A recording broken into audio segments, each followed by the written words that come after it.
Hello, this is Interviews on My iPhone, where I go behind the scenes with local mental health professionals in order to decrease fears regarding seeking mental health services. Like I said, these videos are on my iPhone. Sometimes the lighting or audio is a bit funky, but I really want these videos to be natural and genuine, so you can see how these therapists and these office settings are in real life, not staged. You'll be able to access these videos on my website, childcounselingplace.com/blog, and on Facebook at facebook.com/childcounselingplace. Enjoy. Hello, and welcome to Interviews on My iPhone. My name is Erica Daniels, and I'm a clinical counselor and the owner of Child Counseling Place. Interviews on My iPhone is my way of trying to break down barriers to accessing mental health therapy. I get the opportunity to interview mental health professionals in the Cincinnati and greater Cincinnati areas in order to show you not only what's available to you, but also that maybe therapy and therapists aren't so scary. Today, I am at Edgewood High School in Trenton, Ohio, with Lindsay Back and Chrissy Hughes, the owners of Catalyst Counseling, a school-based counseling practice. So thank you for having me, here today, you guys. Well, thank you for coming. Yes, thank you very much. So first of all, can you tell us about Catalyst Counseling? What is it? Well, we are a school-based mental health counseling private practice, and our model is very unique. So we do things differently. We put a therapist in, at least one, full-time, into a school building. Typically, there's even more than one after a while, after the referrals start flooding in. But really, it's so there's easy accessibility to the kids to get to those issues or problems like very quickly. We're able to collaborate with all other disciplines, teachers, admin, counselors, OTs, PTs, psychologists, and so really kind of work in the best interest of the kid that way. So and the sessions are more frequent, so typically progress is faster and more consistent. Mm-hmm. Now, probably a lot of people who are watching or listening are familiar with outpatient counseling, where there's an office on Main and Elm, and you go to the office and you have your appointment, and then you go home. Right. This isn't that. This is really interesting. I don't really know any other practices or agencies that are just like solely school-based. Mm-hmm. So this is great. This is to me, it's novel. Well, thank you. That's kind of how we feel too. We feel like it's a no-brainer. It's innovative. Also in the way we're free to the schools, and all of our therapists are contractors.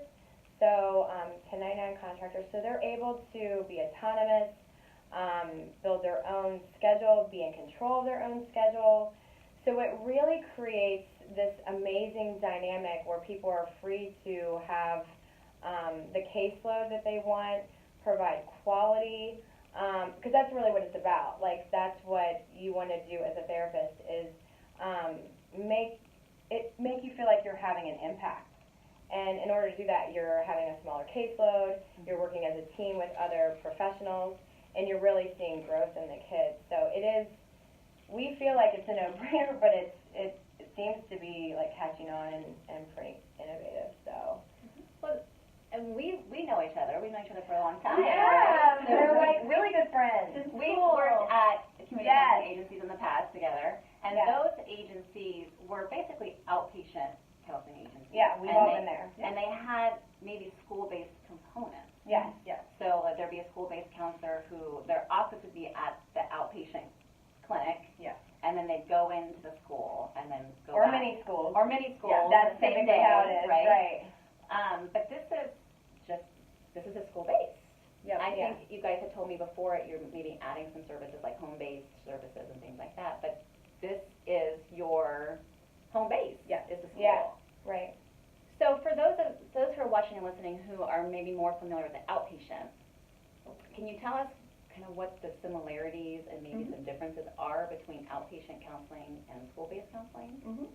So the similarities are you're getting the same quality service. You're getting a licensed professional social worker or counselor, master's level that's intervening and helping the child in mental health therapy in a school. It's the same service, but in a lot of ways, you're wrapping more support around the child because you can do more frequent sessions, you get to collaborate with all of these people, and really we're trying to eliminate any barriers to access to service because sometimes in outpatient, it's hard for families, whether if it's financial, it's a burden to get to the appointments, or you've got 5 soccer practices and, Right. Cooking dinner and laundry. It's really hard to get your child to an appointment every week. So what this does, it makes easy access for families so kids can get consistent services. Mm-hmm. You also build a stronger relationship with a child because they're here, you're in their environment, it's less threatening, and you really become part of the school family. So in that way, it makes it easier for everyone. On an outpatient basis, when you're trying to collaborate with the school, sometimes it's like playing phone tag and everybody's busy. You call the teacher, they call you back. But here, it's like, hey, something's going on, let's talk about that. It's not like let's share everything that's happening in the child's life, but that release of information allows communication of like, let's problem solve, put our heads together so we can help those kids be successful in school and really help advocate for them. So in that way, it really works for the school, it works for the parents in ease, and it works for the child. If a child's having a crisis at school, they can, instead of having to not have a trusted adult to deal with that immediately, it's like we can hone in on those learning opportunities and really help that child in the moment, and be here, be flexible to help them with that. So it really works in the best interest of everyone. Right. I think, what I do at Child Counseling Place, I mostly work with children who've had some sort of adverse experience, like abuse or trauma, some sort of trauma. Yeah. But I have had this, an occasional child who it's like school issues, and I do wish, I wish I could just be with you while you're at school to help you through that. But so that's I see such a benefit for school-based counseling for some kids. Yeah, totally. It's almost in some ways, I think what we've taken it to, at least with our model, of somebody being here full time, or a couple people, or whatever the case is for each individual school, is it can be such a higher level of care sometimes than even outpatient. Because, and we're not knocking outpatient, we've all done it and still do it to a point, and we love it. We're just trying to get to a pocket of kids that maybe wouldn't get there. Right. And then, because what we see is a lot of times we're keeping kids out of the hospital. We're keeping kids in school in lieu of or right along with discipline issues. I mean, we can do home-based.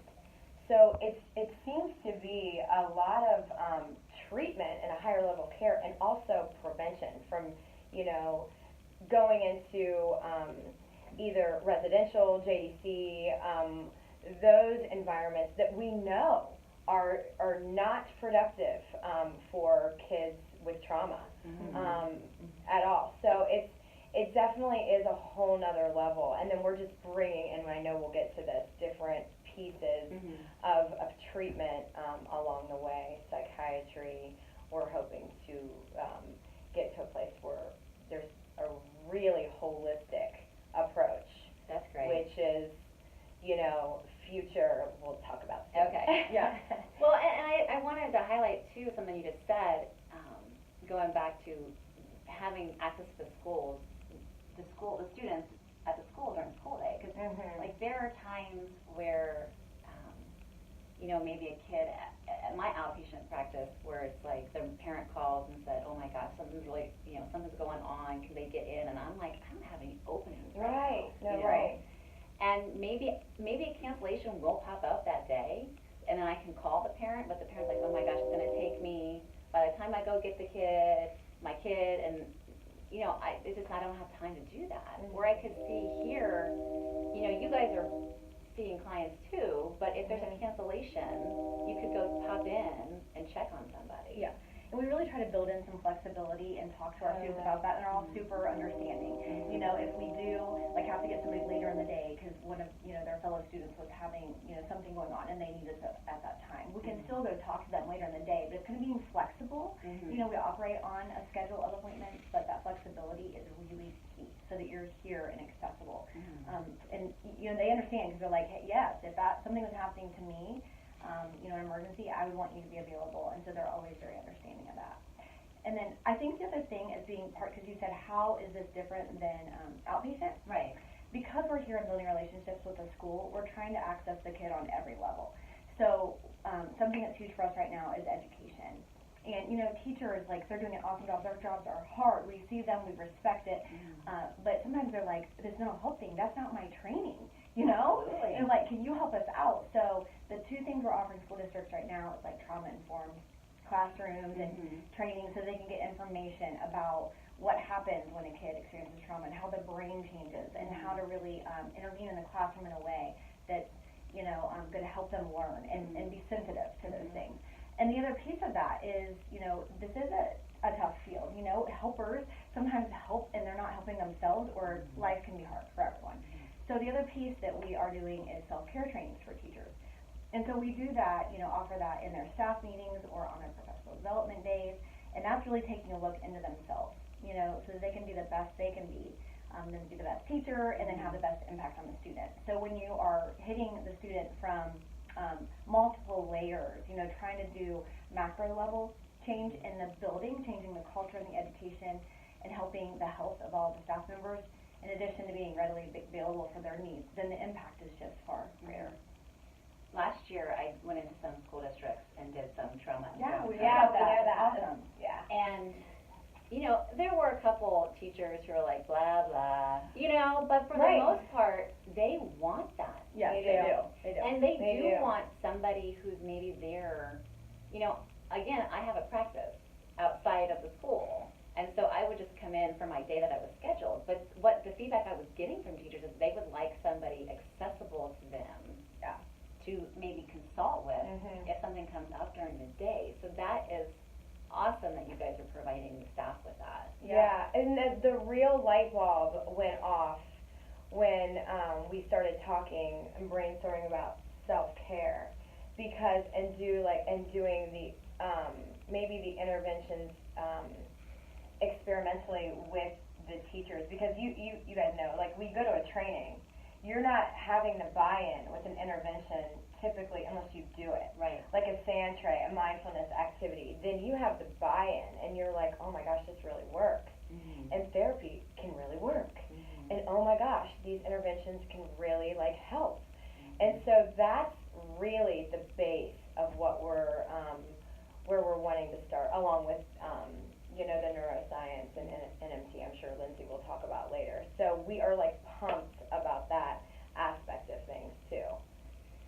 So kind of changing gears a little bit.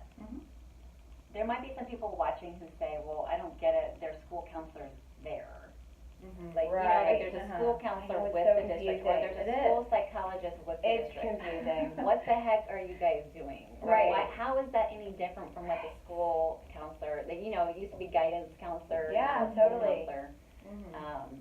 You know, what are you doing differently than them? That's a great question. It Because is. it is. There's like all these alphabet letters. It's almost like the military. Like, what are y'all language you're all speaking over there? When you think of like a school psychologist, they're doing like testing and individualized plans to help students that might be struggling so they can be successful in school and Academically. academically. Yes, good point. And then the school counselor, although they say counselor, is very academic focused. So yes, they are doing scheduling and a lot of administrative stuff and helping with like career and college planning. And they do some counseling, you know, as far as like if somebody's having a tough day or they have a situation going on, they're helping with that in the moment. But they're making a lot of referrals if there's something more intensive going on or something ongoing. And that's where we come into play. So we are specialists in, you know, licensed either as social workers or counselors, master's level, and are able to do mental health therapy. And that involves a diagnosis, and then a treatment plan with the family, permission from the family, and then providing that ongoing service. So that piece, the actual specialty piece, is the same as outpatient. If you went to a private practice on, you know, the road or out in the community, it can just happen in school. So I mean, it can be, you know, we're dealing with anything from like divorce or adjustment, or having to move, you know, all the way to if somebody's had sexual abuse or physical abuse or experiencing depression or suicidal thoughts or having bipolar symptoms. The range is really large. You know, it could be drug and alcohol issues as well that we could help with. So then we kind of wrap our arms around like a doctor's office, but even more intensive, you know, and help them until they meet their goals. And the other cool thing about the school-based and how our model works is that, like here in Edgewood, we have a full-time therapist in every building. So if Through Catalyst. through Catalyst, Okay. yep. So if a student, maybe they're transitioning from the elementary building to the middle school, then they can transition and stay within Catalyst, and that therapist can help introduce them to the middle school therapist and help continue their care. Okay. So while they're in school, you know, they have that support with Catalyst. And we also provide services over the summer because, you know, just because it's summer and hey, maybe that's more fun doesn't mean that like all the life's problems went away. So we can, you know, take a referral and help a student the last day of school all the way through summer or just continue that care. And we do have some therapists that do swing up to one-year buildings or, Good point. you know, buildings that are maybe difficult to transition to. Like, for instance, in this district, the, you know, elementary or the pre-K building or the Baybeck, our therapist swings up to the elementary school. And then in Hamilton, we have a middle school therapist that swings up to the freshman, and then a freshman that swings up to the high school, because the freshman is a one-year building. So we're kind of strategic about when and how that occurs. So for for people who are watching or listening, and they're maybe current students, or they're thinking about being, you know, wanting services, that could be a fear of theirs, that like, oh, I'm going to have this relationship with my counselor, and then once I go on to the next building, I'm going to have to start all fresh, over again, right? And how many people then drop out of counseling because of that? You know, I hear that over and over again. So Right. what you're saying is, whoa, put the brakes on, you'll still be with your therapist. Yeah, a lot of times, especially if they're referred late, you know, in the year, we make sure there's like a strategic plan to continue them. And a lot of, it was case by case, of course, you know, where they are in treatment, how they're doing. We've had some kids that transition to a new therapist that are on like the tail end of therapy that maybe just need some extra support here, like in the high school, you know what I mean? So it just kind of depends on where they are, but. Well, and certainly at that stage, many people are okay then with transitioning to somebody else. Yeah. You know. Yeah, absolutely. So going back to the question about the difference between school, you know, the school counselor, and it sounds as though like the school psychologist and the school counselor are dealing with academic type issues. You know, and like with the school counselor, maybe they are dealing with the mental health issues, but it's really the overall goal is to get you through school. Sure. Whereas that might be the case if someone's coming to you, but it might be that they're doing fine academically. They're struggling in the other areas. Right. So it could be, like you said, all-encompassing. Definitely. Okay. Most of the time, we are wanting to see, or we will see, if it's not even on the treatment plan, we're able to see an increase right away in functioning and the ABCs. It's just like what you want to see as an adult or anybody really. You want to see an increase in functioning. It's just right here. It's like you can see that, you know what I mean, with attendance, behavior, credits, grades. You can actually see it.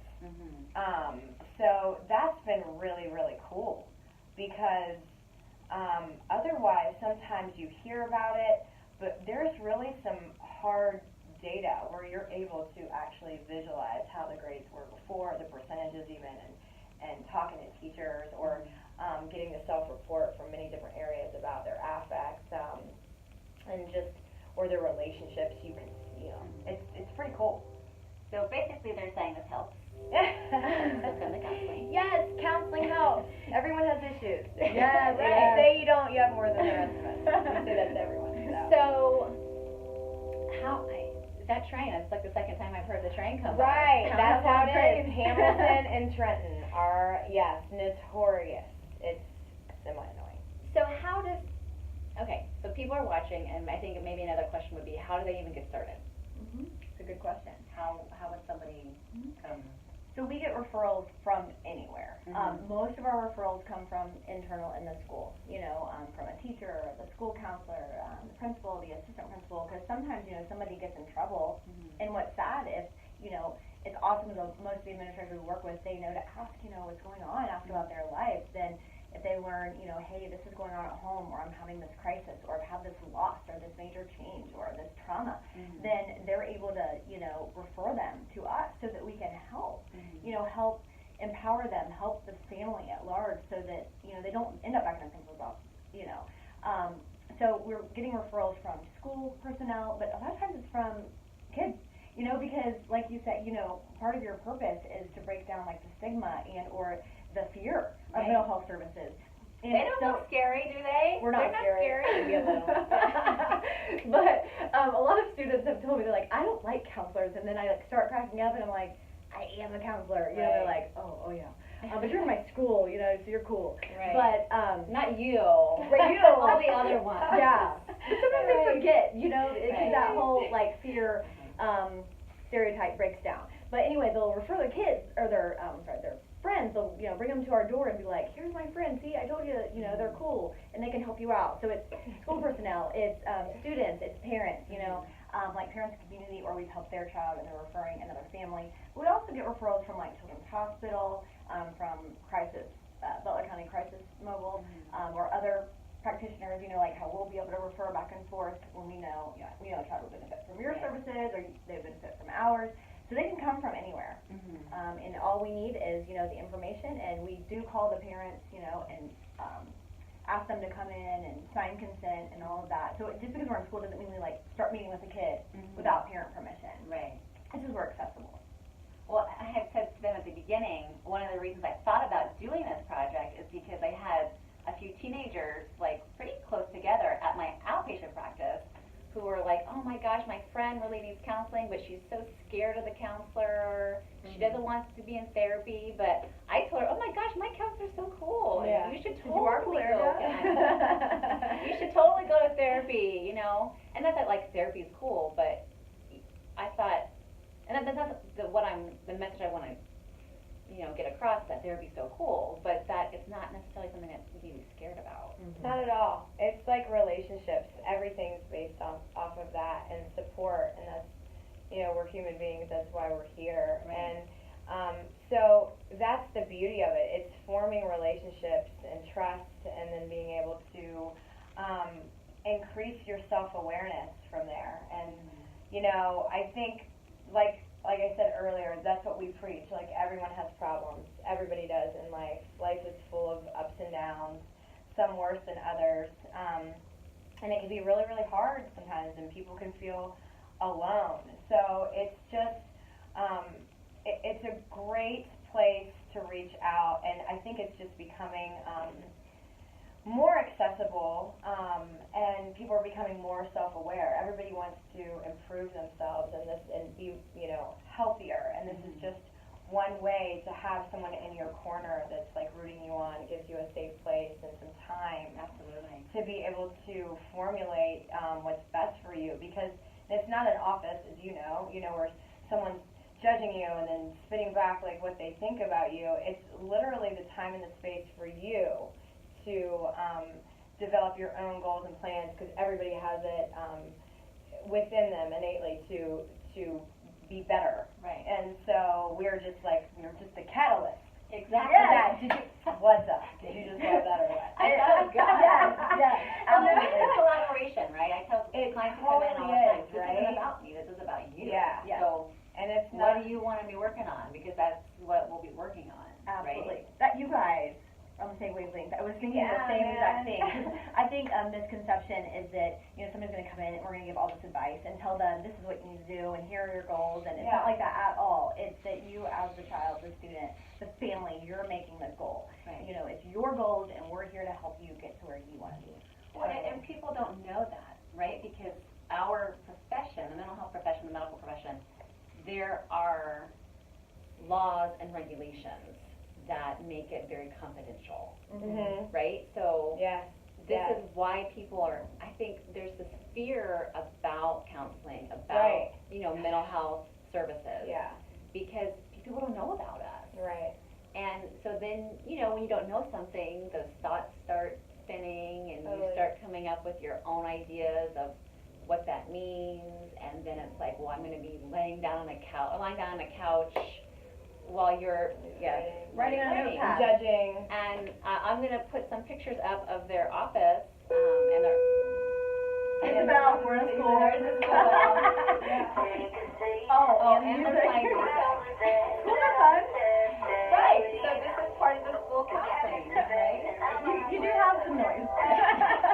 We're restarting here, or we're resuming. I should say Yeah. we're resuming. After the lovely Bell serenade change. from Edgewood High School. Right. Okay, so we're kind of talking about, well, this not being really scary, right? Right. And people just not really knowing about counseling because of the confidential nature of it. And I had said to them earlier, like, it's not like you bring your kid to work day. We can't do that because of the confidentiality. Like, kids can't see what's going on during the counseling sessions. So, just to open that up a little bit, open people's eyes up a little bit, what does a typical session look like in school? Well, sessions, they can be similar, and they're also, Hold on a second. A session, for those of you guys who don't know, a session is just when you're meeting with your counselor, social worker, your mental health therapist. We call those sessions. Okay. Yep. And a lot of times people think they have the idea, well, it's definitely not like you lie down and somebody's making notes. But some people think of like this, where you're just talking. Right. And sometimes we are talking, but that's just one of many possible things that can happen in a session. Sessions, can range from being kind of fun, to obviously dealing with really hard things and a lot of like being able to process things and get things out. But in session, we're doing things like play therapy. We even do play therapy with teenagers and adults. And all that means is having like other means other than just talking, because people have different learning styles. So it could be like using music, like looking up songs that maybe represent how you feel about your life, or that help us, connect and understand each other. It could be playing therapeutic games, because sometimes it is kind of threatening or scary a little bit to talk about something that's hard. But if we make it fun and a game, then we can talk about those things easier. Or doing stand trades, like using miniatures and creating in 3D. So that's not much different than like art. And you can create a sand tray about your world or about school or your family. And art, is a big one, like painting or drawing about what's going on or your goals, and so anything creative. We're also doing things like going to the gym. So there's access to more like good stuff. That's being in beautiful. school. Yeah. So we've taken kids to the gym. We've taken them to the track to run, and we would run with them. Or going on a walk so they can be outside in nature. Weight room is even down there, where we've incorporated some exercises Oh my for God, them that's if they make that great. creative, like healthy lifestyle plan. Yeah. So but go on walks Well, that's exactly it. outside. Yeah, I love those. Those are one of my faves. Yeah, it really is. Like, we even have students that have been in a group together, because we do individual sessions. We also do groups in schools, and that's super cool. But I've had students in a group together go down to the weight room, and literally those balls, those weight balls, whatever they're called, the exercise ones, and throwing them back and forth until they just pumped out some anger and were tired and ready to go back to class. Right. So there's all kinds of creative things that can happen. Well, because if you're really angry or you're super anxious and you're just sitting, does that really? We have a therapist coming in, another one. That's not really getting that energy. I mean, you're just sitting there and you're going to continue to be angry and anxious. Yeah. Yes.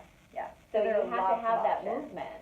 We do. We Yeah. typically do healthy lifestyle plans with each of our clients, whether it's like little kids, teenagers, or even adults, because we do see some parents. A lot of times we do some collaborative therapy with one, therapist seeing the kid, one with the adult. But healthy lifestyle plans are huge for us. Diet, exercise, sleep, and really helping the client formulate ways to improve in each of those areas, because they are the building blocks for your mood. That is just how you function. Right. So it's really about them kind of stepping up in each one of those areas.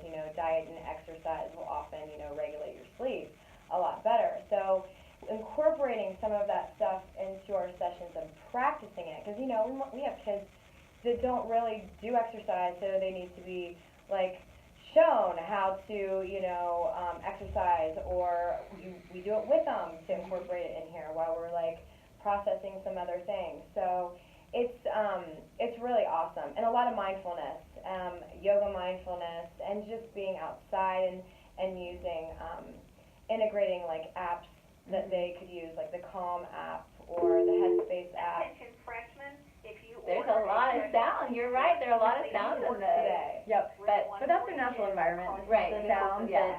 that, students hear throughout the day. Right. It's kind of a crazy day. A little loud, It it's is Friday. Well, you know what? That's what happens when we do these interviews on camera sometimes, right? These, Live, Yeah, right. live. Real life's happening. So, Right.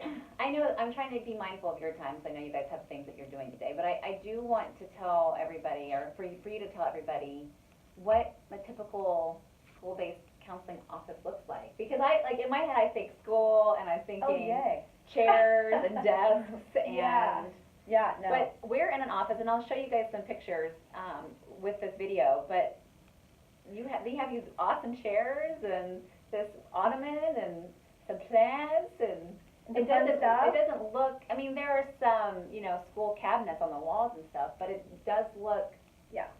like it doesn't look like I'm in a school. I'm No. gonna sit down at a desk and Right. have my counseling session. Right. Yes, this is a Definitely. huge part of our model, when we train our therapists to decorate their offices this way as well. But we want it to be like you just left school, and that you walked into a cozy place that's relaxing, that has sensory relaxation. So lighting's important. We don't like the overhead lighting and to be like you're in an exam room, and or they give me a headache because they're like noise coming out of those lights. We want it to be beautiful, a safe place for students to come. And I mean, little kids, they can't wait to come, all the way to the teenagers are like, oh, I just love coming in here. We actually have staff sometimes that like go by and they're like, I just love coming into your office. So it's, Yeah, because they're behind a desk all day too. Right. Definitely. right.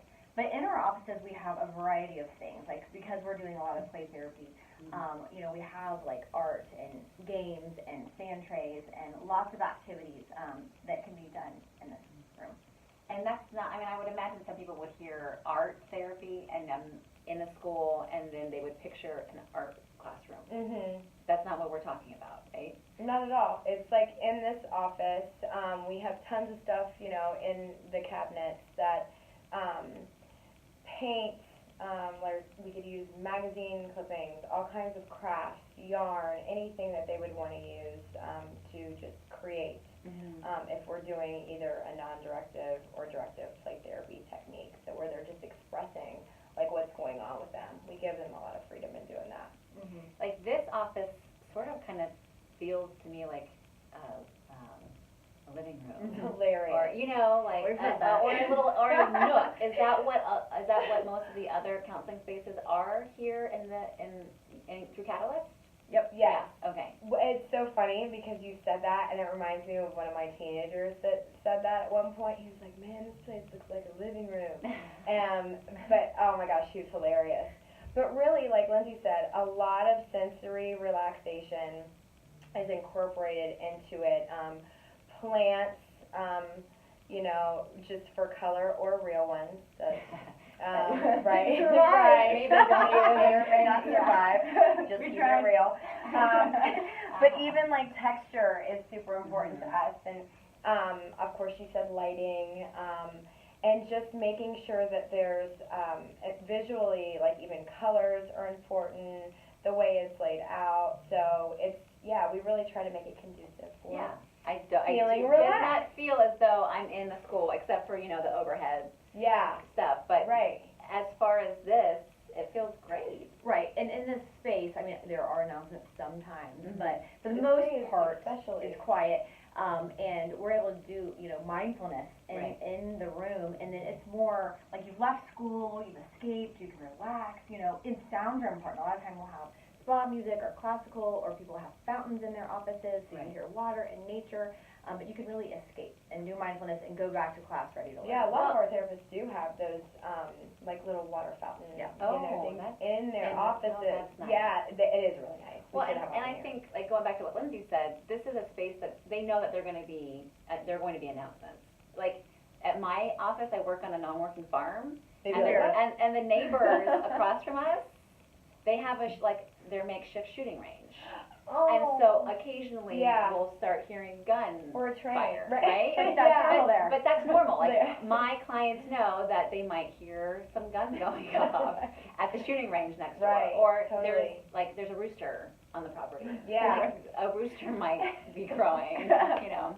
We might get the occasional announcement or music. Right. Right. Okay, so finally, I want to wrap this up. So I know we all have other things to do. Yeah. But how can people get a hold of you in order to schedule, or if they have additional questions, they want more information about Catalyst Counseling, where can they go? They can get a hold of us directly, and, you know, we'll talk about, we can obviously give our numbers or anything like that, but we have also, like a Catalyst provider sheet, that is, a representation of how we've sort of stacked each district. So each Okay. district has a tab, and each tab, of that sheet has every therapist that's in that district, the school they're in, and their beautiful picture Now, that is in there as Is well. that something that's on your website?